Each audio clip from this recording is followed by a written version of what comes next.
let's go over an interesting topic: the uselessness of public education in a free market or competitive society. Okay, so let's start. What happens when you get out of high school? You try and find a job.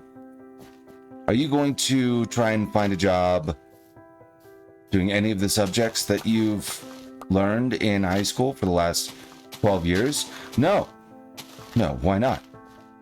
Because you would need to go on to college for that.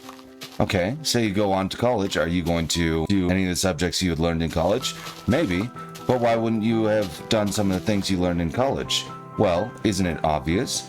Everyone in those arenas are much better than that. Why? Because all of them have been through the same mandated classes that you went through. So, doesn't that mean you're well trained enough to do it? No, of course not. There's a higher degree of learning that's necessary to do something like science or chemistry or math or English or teaching, whatever it is.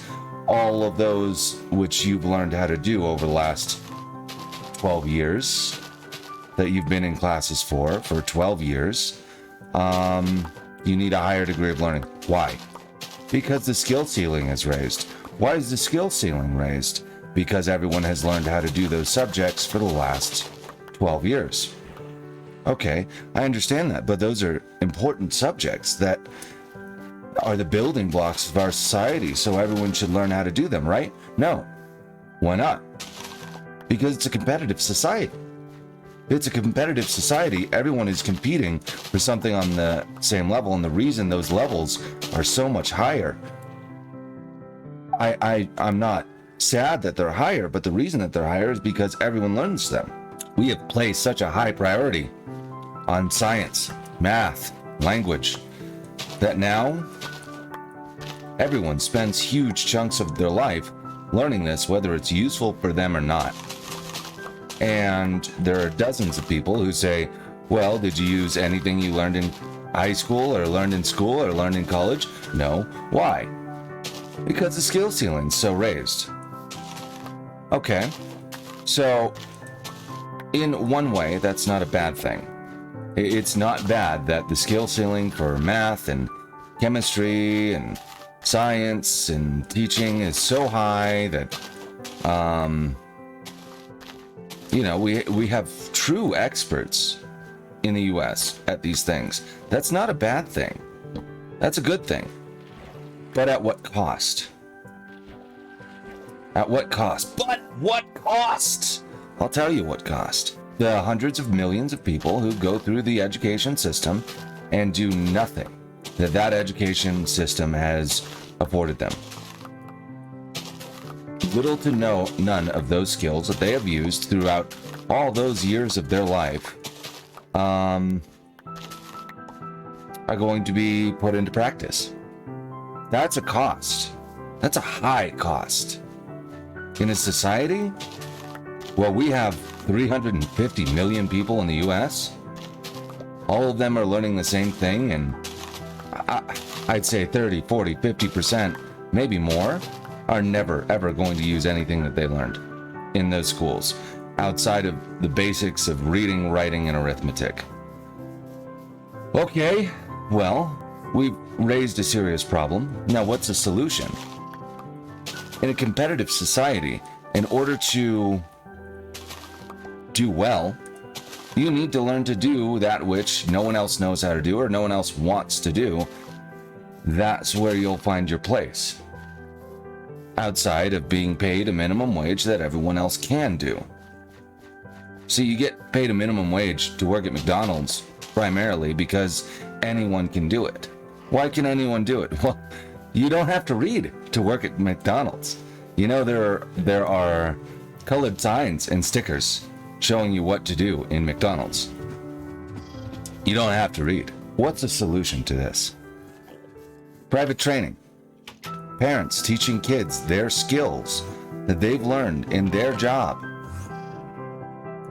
Training them to do something that no one else does. And why do you assume that it's something that no one else does? Well, it's because the parents have already made a living doing it, likely. The parents have made a living doing it. They should then teach the children. whatever unique set of skills that they have. Or there should be other opportunities where someone learns a job that not everyone does. And that's the huge difference there. Look, if you spend your formative years in high school really focusing on your elective classes and ignoring your other classes, if you don't plan on going to college, you will do hundreds of times better. Okay, say your elective class is acting, and you focus all of your effort on acting. There's not many schools that really teach acting, is there? At least if it's not highly taught in your school in your area, that's what you're going to do well at in your area, because no one else is doing it.